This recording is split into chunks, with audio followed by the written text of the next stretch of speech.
Hey everyone, it's me, gluten-free mama. Just checking in via webcam this time. My husband surprised me and got me a laptop. It's pretty awesome, dude.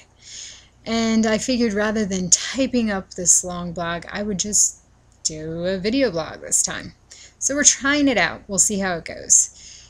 Anyway, this week has been pretty crazy. It's the last week of one of my classes and second to last week of the other class. So final projects, papers, all that, great times. Anyway, on top of all that, it's been, work as usual, full time, and having the baby.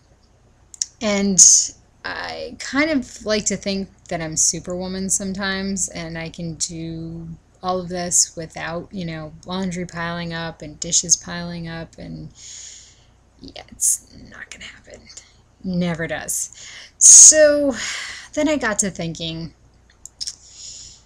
there's a lot of women out there who are doing what I'm doing. I'm not the only one. There's a lot of women who are working full time, trying to manage a house, have small children, go to school part time, trying to complete their degree, and then on top of it all, have to live gluten-free, dairy-free, or any one of those allergen-free meal planning and all of that. So I'm not here to complain. I'm just here to let you know that you're not the only one, because sometimes that's the hardest part, is feeling that you're the only one out there who has to deal with all this. But I had a revelation, and I wanted to share it with you.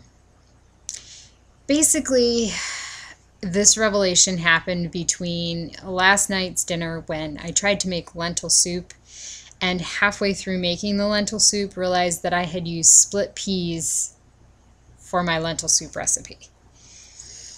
Yeah. Amazingly, it tasted okay. Wasn't lentil soup, but wasn't split pea soup either. It was kind of like this weird hybrid that actually ended up tasting good. Great. Yay, go me. So between that and then this morning when I went to make breakfast and realized that the only pot clean in the house was a small frying pan, it made deciding what to cook for breakfast a lot easier. Fried eggs, anyone? But I kind of realized that as long as my husband and son are fed and happy and have clean clothes to wear, then it really doesn't matter if the laundry piles up and the dishes pile up and some stuff goes undone for a little while, because what matters most is being able to, at the end of the day, think about all the things that we did together. We sat and ate dinner, and it was warm and warmed our bellies and fed us, and okay, so it wasn't lentil soup, but hey, it did its job, and it didn't taste half bad. And remembering that my son and I played on the floor and practiced crawling and got into all kinds of fun stuff with the toys, and just laying down and feeling exhausted, but knowing that the important things were done, even if the dishes are still piled up in the sink.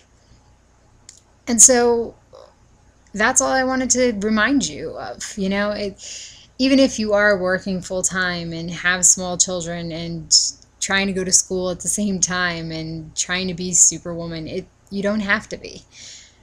Superwoman isn't possible. It just isn't. And it's okay not to be Superwoman.